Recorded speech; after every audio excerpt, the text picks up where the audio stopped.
Thank you, Yuvraj brother. All the very best. Congratulations. And ரொம்ப happy எங்க வந்ததில்ல but அப்படியே சீக்கிரமா ஓடிடுறேன் யுவராஜ் பிரதர் அங்கே ஷூட்டில் வெயிட் பண்ணிட்டு இருக்காங்க பட் ரொம்ப ஹாப்பி. தேங்க்யூ நீங்கள் கூப்பிட்டதுக்காக. அவங்க எல்லாரையும் மீட் பண்ணதில் ரொம்ப ரொம்ப சந்தோஷம். இப்போ தான் ரீசெண்டாக மீட் பண்ணேன், மறுபடியும் மீட் பண்ணுறேன். ஆல் தி வெரி பெஸ்ட் எல்லாருக்குமே. And Yuvaraj brother, all the very best உங்களுக்கு once again. Thank you so much. Thank you. பாசமிகு தம்பி மாண்புமிகு அமைச்சர் ராஜ்மோகன் அவர்களுக்கு வணக்கம். ஏன்னா அவர் எப்போது நம்ம அமைச்சர் கூட்டானே தம்பின்னு கூப்பிடுங்க பாரு, உங்களை பார்க்க வரேன்னா உங்கள் ஆஃபீஸ்க்கு வரேன் பாரு, அந்த அளவுக்கு ஒரு எளிமையான ஒரு அன்பான நட்பான அமைச்சர் நமக்கு கிடைச்சிருக்காங்க.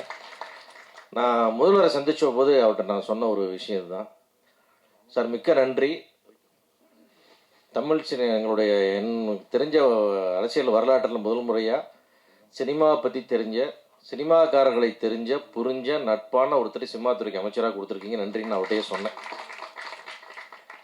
அதனால் ஒரு மட்டற்ற மகிழ்ச்சி. ஏன்னா இவ்வளவு ஃப்ரெண்ட்லியான ஒரு அமைச்சரை நாங்கள் இவ்வளோ வாழ்நாளில் சந்திக்கல. எல்லாரும் தூரமாக நிற்பாங்க, ஒரு வணக்கம்னு சொல்லுவோம், அதோட சரி. தவிர இந்த மாதிரி வாங்கினேன்னு கூப்பிடுற ஒரு அமைச்சர் எங்களுக்கு இல்லை. அதுமில்ல இந்த சினிமா துறை தெரிந்த அமைச்சர்களுக்கு இது வரைக்கும் வந்ததில்லை. ஏன்னா நாம் போய் ஒன்று விளக்குவோம், அது அவங்களுக்கு புரியாது. அது நம்ம என்ன கேட்குறோமோ அதை கரெக்டாக போய் ரீச்சே ஆகாது. அது ஏன்னா அவங்களுடைய பல்வேறு வேலைகளில் இது கவனம் செலுத்த முடியல. இது மேலே ஒரு பேஷன் வேணும்னு நம்ம சொல்லுவோம்ல, ஒரு சினிமா மேலே ஒரு லவ் இருக்கணும், அப்போ தான் அதை செய்ய முடியும். அப்படி சினிமா மேலே அளவற்ற காதல் கொண்ட ராஜ்மோகன் அவர்கள் நம்ம துறைக்கு கிடைச்சது நம்முடைய பெரிய அதிர்ஷ்டம். அதுக்காக மீண்டும் ஒரு முறை இங்கே முதல்வருக்கு நன்றி சொல்லிக்கிறோம். பியோரா யூனியன் அப்படின்றது எங்களுடைய சினிமாவோட ஒரு ஆணிவேர் மாதிரி.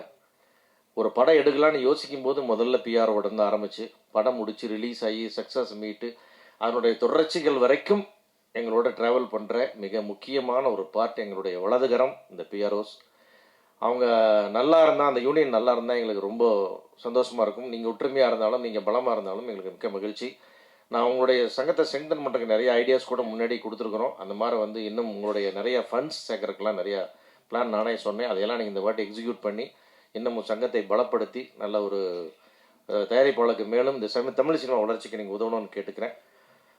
அதே மாதிரி நான் ராஜ்மோகன் சார் அவர்கள் இந்த இடத்துல நம்ம அவரை வச்சுக்கிட்டு இந்த சினிமா துறைக்கு என்ன நடந்திருக்குன்னு நம்ம சொல்லணும். ஒரு 15 நாள் முன்னாடி செக்ரட்டரியேட்டில் ஒரு மீட்டிங்காக கூப்பிட்டு, துறை சார்ந்த மீட்டிங் கூப்பிட்டுருந்தாங்க.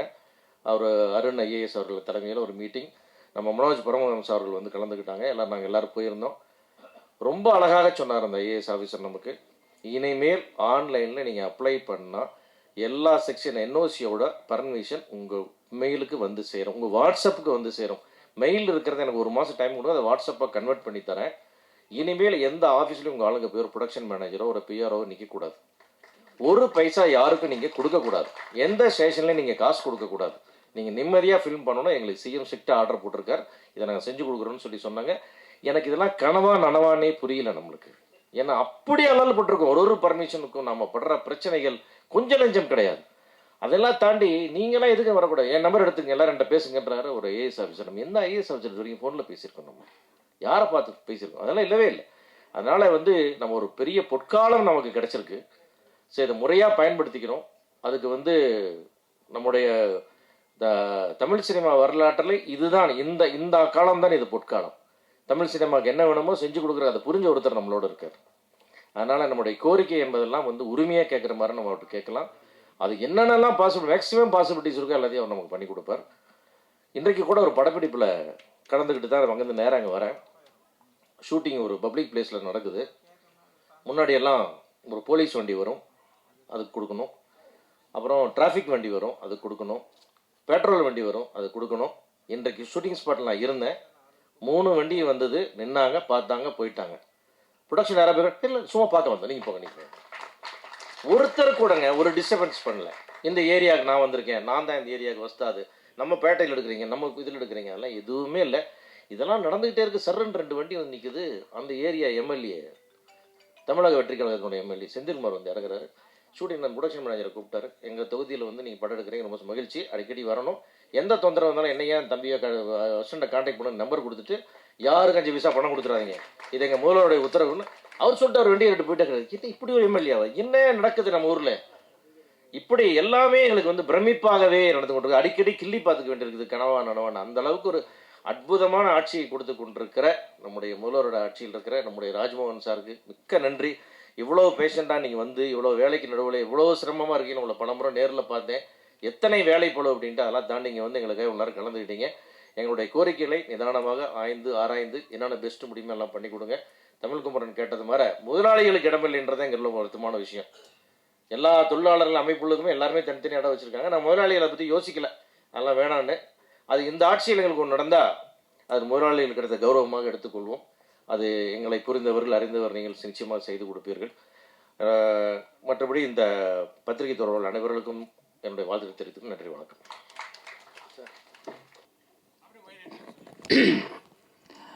எல்லோருக்கும் வணக்கம்.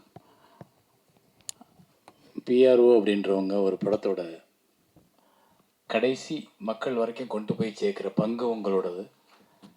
ஒவ்வொரு திரைப்படமும் மக்கள்கிட்ட போய் சேர்றதுக்கு நீங்கள் எடுக்கிற முயற்சி, நீங்கள் கொடுக்குற உழைப்பு ரொம்ப அற்புதமானது. அதனால் இந்த சங்கத்தோட தேர்தல், இந்த விழாவில் கலந்துக்கிறதுல ஒரு எழுத்தாளர் சங்கத்தோட உறுப்பினராக, தலைவராக, இல்லை நான் ஒரு தனிப்பட்ட இயக்குனராக நான் ரொம்ப பெருமைப்படுறேன்.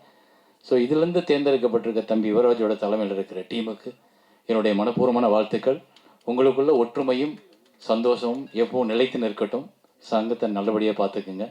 அடுத்த லெவலுக்கு சங்கத்தை கொண்டு போங்க, இது என்னோட வேண்டுகோள். அடுத்ததாக இந்த நிகழ்ச்சிக்கு வந்து மத்தியில் அமர்ந்து ரொம்ப மென்மையாக எல்லாரோடையும் நல்ல சிரிப்போட அன்போடு உட்கார்ந்து அத்தனை பேர்த்துக்கும் தோழமையோடு பழகிக்கிட்டு இருக்க அமைச்சர் அவர்களுக்கு என்னுடைய வணக்கங்கள். எல்லாரும் கேட்குறாங்க, ஒவ்வொருத்தரும் ஒவ்வொரு வேண்டுகோள். ஸோ நாங்கள் எழுத்தாளர் சங்கத்துக்கு இப்போ தான் வந்திருக்கோம். எங்களோட குழு எங்களோட பொறுப்பை ஏற்று ஒன்று ஒன்றா பார்த்துக்கிட்டு இருக்கோம். எங்களுக்கும் சில கோரிக்கைகள் இருக்குது. ஆனால் அதை நாங்கள் சுயநலமாக இங்கே கேட்காம உங்கள்கிட்ட வந்து நேரடியாக கேட்டுக்கிறோம். அப்புறம் இங்கே பொதுவாக கேட்க வேண்டியது என்னென்னா, திரைத்துறையில் நிறைய பிரச்சனைகள் இருக்குது. நீங்கள் பார்க்கும்போது நாங்கள் எல்லோரும் சிரிச்சுக்கிட்டு இருக்கோம். ஆனால் தனியாக வீட்டுக்கு போய் உட்காந்தா ஒவ்வொருத்தரும் ஏதோ ஒரு யோசனையில் மூழ்கிக்கிட்டு இருப்போம். ஒரு திரைப்படம் எடுத்த தயாரிப்பாளர் அதை எடுத்து ரிலீஸ் பண்ணுறதுக்கு 1000 தடைகளும் பிரச்சனைகளும் இருக்குது. ஒரு படத்தை எடுத்த இயக்குனர் அந்த படத்தை முடிக்கிறதுக்குள்ளே இருக்க பிரச்சனைகள் நிறையா இருக்குது. ஸோ நிறைய பிரச்சனைகள். அதாவது ஆக்சுவலி சிவா சார் சொன்னது கரெக்ட். என்னென்னா, இந்த இந்த இந்த இண்டஸ்ட்ரியை புரிந்து கொண்ட ஒருத்தர் எங்களுக்கு அமைச்சராக கிடைச்சது, அதை முதல்வர் கொடுத்ததுக்கு உண்மையிலே பெரிய ஹார்ட்ஸ் ஆஃப் சல்யூட். ஏன்னா அவங்க தான் இதை தீர்க்க முடியும். நாங்கள் இதுக்கு முன்னாடி எத்தனையோ ஆட்சிகளில் நாங்கள் எங்களோட கோரிக்கைகளை வச்சுருக்கோம். சிலது நிறைவேற்றிருக்காங்க, நிறையாவது நிறைவேற்ற முடியலை. ஏன்னா அதுக்கு அவங்க பக்குவமாக உட்காந்து பேசலை. இங்கே நீங்கள் எங்களுக்கு ஒரு குழு உருவாக்கி என்ன பிரச்சனைகள் இருக்குது, இதை எப்படி சால்வ் பண்ணலாம். இங்கே வந்து அண்ணே ஒரே நிமிஷம், இங்கே எல்லாரும் பிழைக்கணும். படம் ப்ரொடியூஸ் பண்ணும்போதே நாங்கள் வரி கட்டிடுறோம். ஆர்டிஸ்ட்லேருந்து நம்ம லொக்கேஷன்லேருந்து எல்லாத்துக்கும் வரியை கொடுத்துட்றோம். ஆனால் அந்த படத்தை ரிலீஸ் பண்ணுறதுக்கே தடுமாறும் பொழுது வரி அரசாங்கத்திற்கு போயிடுது. ஆனால் அதை எடுத்த தயாரிப்பாளரோ எடுத்த இயக்குனரோ தேங்கி நிற்கும் போது அவனுக்கு வாழ்க்கை யார் கொடுக்கறது? அப்படின்றப்போ இங்கே பிறந்த ஒவ்வொருத்தனுக்கும் வாழ உரிமை இருக்குது. அப்போ அந்த வாழ உரிமையை ஏற்படுத்தி கொடு அப்படின்னு தான் அரசாங்கத்திட்ட நாங்கள் எங்களோட வரியை செலுத்தி ஒரு சல்யூட் அடிக்கிறோம். அதுக்கு எங்களுக்கு ஒரு வாழ்க்கை வேணும். அப்படின்னா எல்லாரும் பிழைப்பதற்கான வழியை அரசு உருவாக்குவதற்கு நீங்கள் திரைத்துறைக்கு ஒரு குழுவை உருவாக்கி அதன் மூலம் ஒரு 10 நாள் 15 நாள் எங்களோட டிஸ்கஷன் பண்ணிங்கன்னா என்னென்னலாம் இருக்குது, எப்படியெல்லாம் அதை சரி பண்ணலாம். இங்கே எப்படி எல்லாரும் சார் சொன்னார்லப்பா, ஒரு போலீஸ்காரர் வர்றாரு, வேணான்னு சொல்கிறாரு, சல்யூட் அடிக்கிறாரு, யாரும் கேட்க மாட்டாங்க போங்கன்னு சொல்கிறார். அதே போல் ஒரு நாள் இங்கே திரைத்துறையில் எல்லாரும் நல்லா இருக்காங்க, எல்லாரும் பிழைக்கிறாங்க, எல்லார் படம் ஓடுது, எல்லா இயக்குனரும் நல்லா இருக்காங்க, எல்லா தயாரிப்பாளரும் வீடு இருக்குது அப்படின்ற நிலைமை வரணும்னா அது இந்த காலகட்டத்தில் நடந்தால் தான். இந்த காலகட்டம் தான் அதுக்கு சரியான காலம். ஏன்னா எங்கள் எல்லாரோட விஷயத்தையும் உற்று நோக்கிற தெரிஞ்ச, ஒவ்வொரு நாள் ஷூட்டிங்கில் என்ன பிரச்சனைன்னு தெரிஞ்ச ஒரு முதலமைச்சர் அங்கே உட்காந்துருக்கார். ஸோ அவர் மூலமாக தான் எங்களுக்கு இதில் விடிவு காலம் வரும்னு நாங்கள் நம்புகிறோம். ஒரு சாதாரண இயக்குனராக நான் அதை உங்கள்கிட்ட முன்வைக்கிறேன். இதுக்கு என்ன நீங்கள் முயற்சி எடுத்தாலும் அதில் முதல்ல கூப்பிடுறாள் என் பெயராக இருந்தால் நான் சந்தோஷப்படுவேன். நன்றி, வணக்கம். எல்லோருக்கும் வணக்கம். மாண்புமிகு அமைச்சர் அவர்களுக்கு வணக்கம். இங்கே இருக்கிற எல்லா பெரியவங்களுக்கும் வணக்கம். ரொம்ப சந்தோஷமாக இருக்குது இங்கே இருக்க. நாங்கள் எவ்வளோதான் உருட்டி புரண்டு படம் எடுத்தாலும் அந்த மக்களுக்கு கொண்டு போகிறது நீங்கள் தான். உங்கள் எல்லாத்தையும் ஒரே ரூமில் பார்த்து ஒரு நன்றி சொல்லலாம் தான் எனக்கு தோணுச்சு. என்னோடய வாழ்த்துக்கள் யுவராஜுக்கும் எல்லா வின்னர்ஸ்க்கும். நான் ரொம்ப க்ளோஸ் குவார்ட்டர்ஸில் ஒரு படம் நிறைய பேர்த்தோட நான் ஒர்க் பண்ணியிருக்கேன். வந்த டைம்லேருந்து ஒரு படத்தை எப்படி மக்களுக்கு கொண்டு போகணுன்னு ட்ரை பண்ணி அந்த ப்ரெஷர் எல்லா ஃபோன் கால்ஸையும் எடுத்து எப்படி கொண்டு போகிறாங்கன்னு நான் பார்த்துருக்கேன். அது நிறையா க்ரியேட்டிவிட்டியும் நிறையா வரும். போர் தொழிலில் போய் யுவராஜ் என்ன பண்ணாருன்னு நான் பார்த்தேன். வேர்ட் ஆஃப் மவுத்னால தான் இது போகணுன்னாரு, அதே தான் நடந்தது. ஸோ பல creativity, out of the box thinking. நான் இப்போ கூட அந்த ஷாலுக்கு பதிலாக டவல் போடுறது தான் ஃபஸ்ட் டைம் பார்க்குறேன். அப்போ கூட சார் சொன்னார், அட்லீஸ்ட் இதில் ஏதாவது யூஸ் இருக்கும், ஷால்னால ஒன்றும் நடக்காது அப்படின்னு உதயகுமார் சார் சொன்னார். அதே மாதிரி அவுட் ஆஃப் த வேர்ல்டு ஒருத்தர் பண்ணார், ஆர்எஸ் கார்த்திகேயன் சார் வந்து 3 துண்டோடு வந்தார். ஸோ இது எல்லாமே உங்களுக்கு தான் சார்ந்தது இந்த க்ரியேட்டிவிட்டி. வருங்காலத்தில் நிறைய படங்கள் நம்ம ஒர்க் பண்ணலாம். உங்கள் எல்லாத்துக்குமே வாழ்த்துக்கள். ஒற்றுமையாக இருங்க. தேங்க்யூ. Thank you so much.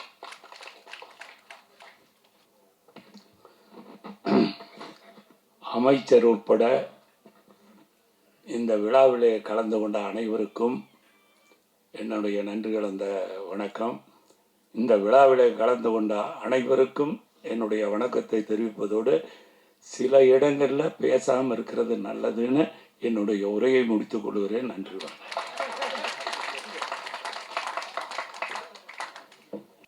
திரையுலகில் நடிகனாக பேசுகிறதா எழுத்தாளனாக பேசுகிறேன் ஒரு குழப்பத்தில் இருந்தேன். எழுத்தாளனாக பேசிடுறேன். ஏன்னா இப்போ தான் லேட்டஸ்ட்டாக எலெக்ஷனில் தென்னிந்திய திரைப்பட எழுத்தாளர் சங்கத்தில் இணைச்சியாளராக வெற்றி பெற்றிருக்கேன். அதனால் எழுத்தாளராக பேசிடுவோம். உங்களுக்கு வந்து கிறிஸ்டியன் மதத்தை பற்றி தெரியும் நினைக்கிறேன். அதில் வந்து ஈஸ்டர்னு ஒரு பண்டிகை வரும். அந்த பண்டிகை அன்னைக்கு அந்த ஹால் முல்லாம் இருட்டாயிடும். பக்தரெல்லாம் கையில் மெழுகுவத்தி வச்சுருப்பாங்க. பாஸ்தான்னு சொல்லக்கூடிய ஒரு மெழுகுவத்திலேருந்து அந்த ஒளி வந்து மற்ற ஒளிகளுக்கு வந்து ஒளிபரப்பப்படும். அப்படி இப்படி இருட்டாக இருக்கும்போது அந்த ஒரு வழி யார் எடுத்து விடணும்னு வெயிட் பண்ணிட்டே இருப்போம். அந்த ஒரு வழி கிளம்பி இன்னொரு கையில் கொடுக்கும். அது கரெக்டாக 5 நிமிஷத்தில் 1000 திரிகளை வந்து வெளிச்சமாக்கணும். அந்த ஒரு ஒளியாக உங்களை நான் பார்க்குறேன். நீங்கள் தான் இங்கே திருமாவில் இருக்க அத்தனை பேருக்கும் ஒரு ஒளியாக இருந்து ஒளியை பரப்பப்பட்டீங்க. தென்னிந்திய திரைப்பட எழுத்தாளர் சங்கம், இதாவது தென்னிந்திய திரைப்பட பத்திரிகையாளர் சங்கம்னு சிஸ்டர் சொல்லிட்டே இருந்தாங்க. பத்திரிகை தொடர்பாளர் சங்கம், பத்திரிகையாளர்கள் தான் வந்து அவங்களுக்கு தொடர்பு படுத்தி இந்த நியூஸை போடுங்கன்னு சொல்கிறதே அவங்க தான். ஆமாம், நீங்கள் நிறைய கூட அர்த்தம் சொன்னீங்க சார். அதாவது நான் விருதுநகரில் பிறந்து காலேஜில் படிச்சுட்டு இன்றைக்கி நான் வந்து ரவி மரியா விரிவுரையாளர் அப்படின்னு ஒரு போர்டு தான் எங்கள் வீட்டுக்கு முன்னாடி தொங்கியிருக்கும். இன்றைக்கி தமிழர்கள் எங்கெல்லாம் இருக்காங்களோ அங்கெல்லாம் ரவி மரியா இவன் தான் சொல்ல வச்ச பெருமை இந்த பத்திரிகை தொடர்பாளருக்கு சாரும். அவங்களுக்கு எத்தனை முறை நன்றி சொன்னாலும் இன்னைக்கு நம்முடைய மாண்புமிகு முதலமைச்சராக இருக்கிற திரு சி ஜோசப் விஜய் அவர்கள் முதல்ல நடிக்க வராரு. என் பையனை அறிமுகப்படுத்த போகிறேன், இந்த நியூஸை பத்திரிகை கொடுத்துருங்கன்னு உங்கள்கிட்ட தான் எஸ்சி சின்ன சார் ஃபர்ஸ்ட் ஒப்படைச்சிருப்பார். உங்கள் கைராசி இன்னைக்கு அவர் முதல்வராக இருக்கார். நேற்று வந்து நைட்டு வந்து ஒரு பிளாட்ஃபார்ம் கடையில் நான் எப்பயுமே சாப்பிடுவேன், ரொம்ப டேஸ்ட்டாக இருக்குன்னு சொல்லிட்டு நண்பரோட போய் அப்போ அந்த பிளாட்ஃபார்ம் வசிக்கிறத 10 வருஷம் பார்த்துட்டே இருக்கேன். அவர் சொன்னார், என்னண்ணே தாவேக்கால் இணைஞ்சிட்டிங்களாமே அப்படின்னு. அரசியல் பேச நினைக்காதீங்க, ஒரு ஈவனுக்காக சொல்கிறேன். அது வந்து உங்களுக்கு தான் நான் இணைஞ்சதாக தெரியும். நான் விஜய் சார் நானும் 30 வருஷம் நண்பர்கள். குஷி பிரதான் அசோசியேட் இருக்கும்போது அப்படின்னா அப்படியாண்ணே நானும் இணைஞ்சிட்டேன் அப்படின்னாரு. என்ன வினைன்னு இணைஞ்சிங்களா? இல்லைண்ணே, கடந்த ஆட்சியில் கவுன்சிலருக்கு 500 ரூபா, போலீஸுக்கு 500 ரூபா, டெய்லி 1000 ரூபா கொடுத்து மாதம் 30,000 ரூபா கப்பம் கட்டிட்டு இருந்தேன். என்னைக்கு விஜய் சார் ஆட்சிக்கு வந்தாரோ இன்ன வரைக்கும் மாதம் எனக்கு 30,000 மிச்சம் ஆகிட்டு இருக்கு அப்படின்னாரு. அவ்வளோ சிறப்பாக இந்த ஆட்சி போகுது. சிவா சார் சொன்னாங்க, அந்த போலீஸில் எங்கேயுமே பெர்மிஷன் பிரச்சனை இல்லை, யாரும் வந்து காசு கேட்கறது இல்லை, எந்த தொல்லையும் இல்லைங்கன்னாரு. இதை நடிகனா நான் ஒரு 3 படத்தில் பார்த்துட்டேன், நானே சாட்சி. இப்படி ஒரு அற்புதமான ஆட்சியை மக்களுக்கு கொடுத்துட்டு இருக்கீங்க சார். ஆனால் சினிமாவிலிருந்து போன ஒரு முதலமைச்சர், சினிமாவிலிருந்து போகிற எங்களுடைய துறை அமைச்சர் ராஜ்மோகன் சார் வந்து நான் நடித்த நான் சிரித்தால் படத்துடைய படத்தில் நிகழ்ச்சி தொகுப்பு பண்ணி நினைக்கிறேன் சார். கொரோனாவுக்கு முன்னாடி நான் அன்னைக்கு ஒரு ஸ்பீச்சை கேட்கும்போது உண்மையிலே இவர் ஒரு நல்ல ஸ்பீச்சராக இருக்காரு, ஒரு நல்ல எதிர்காலம் இருக்குது, இப்படி சினிமாவிலேயே ட்ரை பண்ணிட்டு இருக்காருன்னு நினச்சேன். ஆனால் காலம் உங்களை சரியான இடத்துல சேர்த்து இன்றைக்கி அமைச்சராகிருக்கு சார். காலத்திற்கும் இயற்கைக்கும் ரொம்ப நன்றி சார். எங்களுடைய கோரிக்கை ஒன்று தான் சார். வருடம் விருதில் வந்து 7 வருடம் 8 வருடம் சேர்த்து கொடுக்கப்படுது. சிறந்த நடிகர், சிறந்த தொழில்நுட்ப கலைஞர்கள், சிறந்த இயக்குநர்கள் இப்படின்னு எப்பயுமே 8 வருஷம் 5 வருஷம் சேர்த்து தான் கொடுக்குறாங்க. சம்டைம் அந்த அவார்டு வாங்குறவங்க நோம்பு இல்லாமல் கூட போயிடுறாங்க சார். இப்போ எனக்கா இல்லை, எங்களுக்காக ஒன்று பண்ணணும். வருடம் அந்த வருடம் முடிஞ்சு ஜனவரி மாதம் பிப்ரவரி மாதத்துக்குள்ள அடுத்த வருடத்துக்கான அவார்டை உடனே அனௌன்ஸ் பண்ணுற மாதிரி ஒரு குழு அமைத்து வருஷம் உடனே கிடைக்கணுங்கிற மாதிரி பண்ணணும் சார். ஏன்னா அப்பொழுதுதான் அந்த படத்துக்கான மரியாதை, அந்த நடிகனுக்கான மரியாதை, அந்த தொழில்நுட்ப மரியாதை கிடைக்க நான் விரும்புகிறேன். 5 வருஷம் இந்த படத்தை நீங்கள் பண்ணீங்களா வாழ்த்துக்கள் பாஸ் சொல்லும்போது அந்த கிக்கே குறைஞ்சிருது. ஸோ விருதுகளை மட்டும் அப்பப்போ வழங்கணும். எழுத்தாளர் சங்கமாக என்னுடைய கோரிக்கையில் வந்து என்னென்னா, நம்ம தலைவர் சொல்லிட்டாரு, நான் எழுதி உங்கள்கிட்ட கொடுக்குறேன்னாரு. அவங்க கொடுப்பாங்க. தமிழ் துறைகளுக்கு உண்மையிலேயே ஒரு வார்த்தை சொன்னாங்க யாரோ, இந்த பீரியடில் தமிழ் திரையுலகம் வந்து தப்பிக்கிறாங்க, வேறு எந்த பீரியட்லையுமே தப்பிக்க முடியாதுன்னு சொன்னாங்க. ஏன்னா நம்மளிடம் இருந்தவர், நம்மளுடைய நட்பாக இருந்தவர் இன்னைக்கு முதலமைச்சராக இருக்காரு. இந்த துறையை காப்பாற்றிட்டீங்கன்னா தமிழ்நாட்டில் உள்ள அத்தனை துறையும் நீங்கள் காப்பாற்றுதான் அர்த்தம் சார். எனவே தமிழ் துறையில் அத்தனை பிரச்சனைகளும் நீங்கள் தீர்க்கணும்னு வேண்டிக்கிறேன். அனைத்து அதாவது இந்த இடத்துல ஒரு ஒற்றுமையை பார்த்தேன். அதாவது வந்து இந்த சங்கத்தில் தான், பிஆர்ஓ சங்கத்தில் தான் எலெக்ஷனில் ஜெயிச்சாலும் தோத்தாலும் வருத்தப்பே விட வேண்டியதில்லை. 90 பேருக்கு பதவியேற்பு விழா, 90 பேருக்கு பதவியேற்பு விழா. உண்மையிலே உங்களுடைய பரந்த மனசு அதை காட்டுது. ஒருவர் கூட புண்படக்கூடாது. என்னுடைய ஃபர்ஸ்ட் படத்துக்கு பிஆர் வந்து மௌன ரவி என்ன, அவரை கூட்டு வந்து அவரை ஹானர் பண்ணது, பொதுக்குழு உறுப்பினராக்குனது, அமைச்சர் வந்து கீழே இறங்கி போய் அவரை வந்து நான் வரேன்னு சொல்லி போட்டோ எடுத்தது, இதெல்லாமே வந்து ரொம்ப சந்தோஷமா இருக்கு. இந்த நிகழ்வுலாம் பல வருஷம் நடக்காம இருந்துச்சு, இப்போ நடந்துட்டு இருக்கு. அனைவருக்கும் என்னுடைய மனமார்ந்த வாழ்த்துக்கள். நன்றி. தென்னிந்திய திரைப்பட பத்திரிகை தொடர்பாளர் யூனியன் எலெக்ஷனில் வெற்றி பெற்ற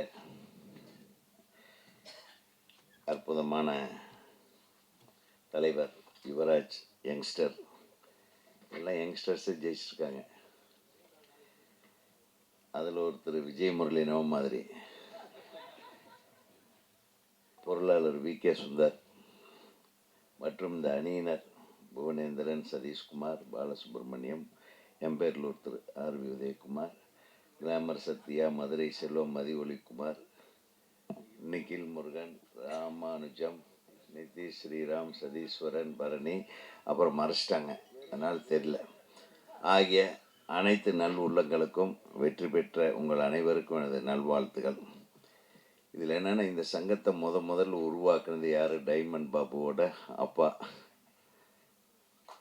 இல்லையா? அதுக்காகவே ஒரு கௌரவ தலைவராக டைமண்ட் பாபு அவர்களையும் அப்புறம் சுரேஷ் சந்திரா அவர்களையும் நீங்கள் போட்டது வந்து ரொம்ப மிக சிறப்பான விஷயம். ஏன்னா எல்லாரையும் இணைத்து எல்லாரையும் அணைத்து செல்வது தான் ஒரு நல்ல தலைமை பண்புக்கு அழகு. அதை நீங்கள் செஞ்சுருக்கீங்க. அதே உங்களுக்கு மிகப்பெரிய வெற்றி. ரவி மரியா சொன்ன மாதிரி இருக்கிற எல்லா மெம்பர்களுக்கும் இன்றைக்கி விருது கொடுத்துட்டீங்க, எல்லாத்தையும் நீங்கள் வந்து கௌரவிச்சிருக்கீங்கன்றது ரொம்ப சிறப்பு. இப்படி தான் இருக்கணும் சங்கம்னா. எந்த போட்டியும் பொறாமையும் இல்லாமல், எந்த ஒரு பாகுபாடும் இல்லாமல் ஒரு எடுத்த ஒரு திரைப்படத்தை மக்களிடம் கொண்டு போய் சேர்ப்பதற்காக உழைக்கிற உங்களுக்கு எனது உளமார்ந்த வாழ்த்துகள், நன்றி. ஏன்னா திரையுலகம் உள்ளவரை உங்களுக்கு நன்றி செலுத்தி கொண்டே இருக்கும். ஏன்னா நீங்கள் எப்படி கடைசி வரையிலும் சில கம்பெனி காசே கொடுக்க மாட்டாங்க, அதை மட்டும் நீங்கள் வெளியவே சொல்ல மாட்டீங்க.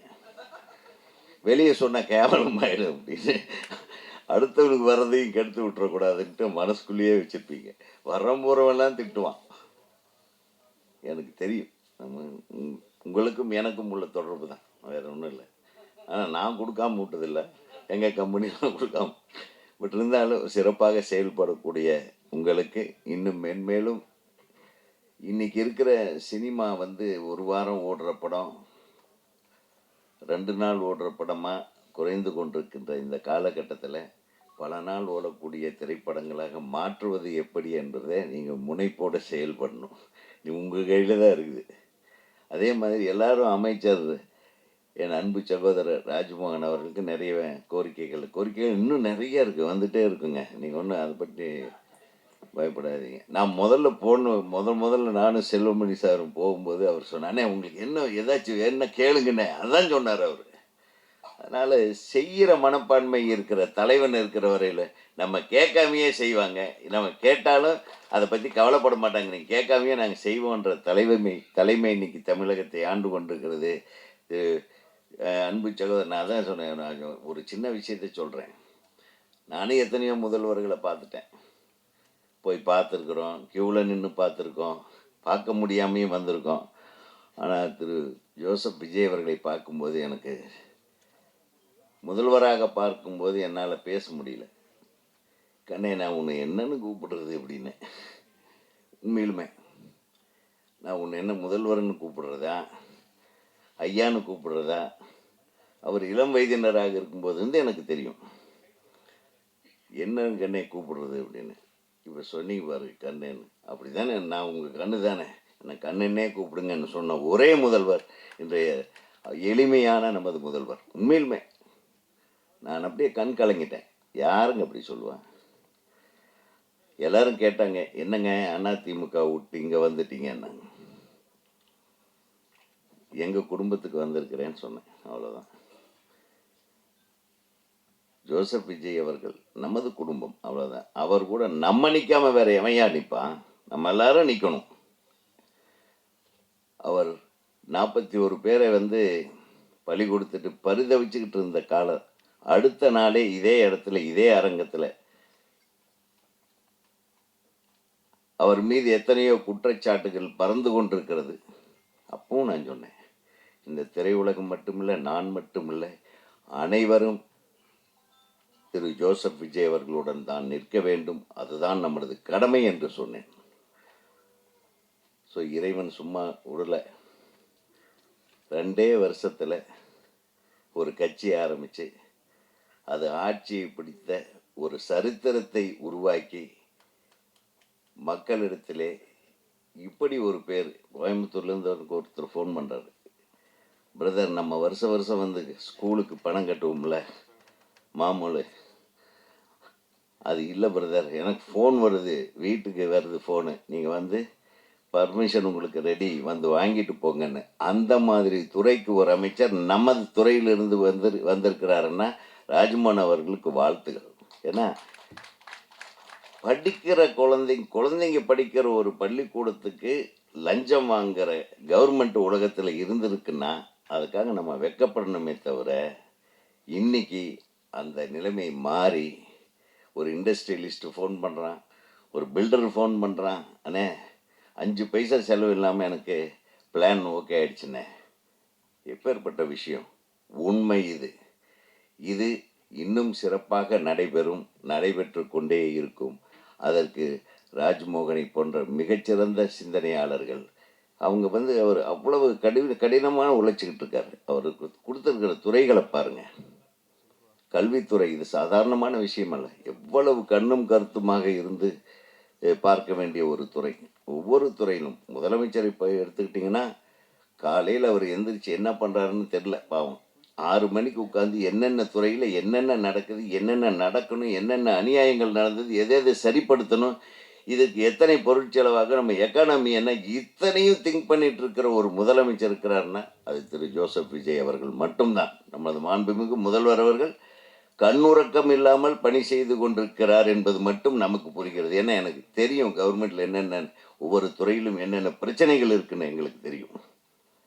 அத்தனை மீறி ஒரு அற்புதமான ஆட்சியை கொடுத்து கொண்டிருக்கிற இந்த அரசுக்கும், அதில் ஒரு அங்கமாக இருந்து அற்புதமாக செயலாற்றி கொண்டிருக்கும் நமது அமைச்சர் ராஜ்மோகன் அவர்களுக்கும் நான் மனமார்ந்த நன்றியையும் வாழ்த்துக்களையும் தெரிவித்துக் கொள்கிறேன். ஏன்னா இந்த இடத்துல நாம் நம்மளுக்கு அது வேணும், இது அவங்களுக்கு தெரியும் நம்மளுக்கு என்ன வேணும்னு. இன்றைக்கி எல்லாம் தேட்டரில் ஒரு ஷோ தான் ஓட்டுறாங்க. அட்லீஸ்ட் எந்த சின்ன படமாக இருந்தாலும் ஒரு 4 ஷோ ஓட்ட சொல்லணும். அது உங்களால் முடியும். ஒரு ஷோவோட ஒரு படத்தை கொலை பண்ணுறாங்க பாருங்கள், அதை மாற்றணும். அதுதான் மெயின். முதலையாவது ஒரு ஒரு 30 தேட்டர் கொடுத்தாலும் 30 தேட்டருக்கு 4 ஷோ ஓடினா தாங்க ஏதோ ஒரு டைமில் அந்த படத்தை பார்த்து நல்லா இருக்குது நல்லா இல்லைன்னு கணிக்க முடியும். ஸோ அந்த ஒரு நிலைமையை மாற்றினாவே சினிமா உருப்பிட்டுன்னு நினைக்கிறேன். நிறைய விஷயம் இருக்குது. இந்த தென்னிந்திய திரைப்பட பத்திரிகை தொடர்பாளர் யூனியன் மிகச்சிறந்து விளங்க வேண்டும். அனைவருக்கும் எனது அன்பான வாழ்த்துக்களை சொல்லி, இந்த மேடையில் அமைந்திருக்கும் நம்ம சூப்பர் ஸ்டாரோடைய வாரிசு டி சிவா அவர்களும், நமது செல்வமணி அவர்களும், நமது தயாரிப்பாளர் இங்கேயே ஒரு மீட்டிங் போட்டு வேலையை முடிச்சிடலான்னு நினச்சி சொல்கிறேன். அதனால் அனைவருக்கும் நன்றி கூறி விடைபெறுகிறேன். நன்றி, வணக்கம்.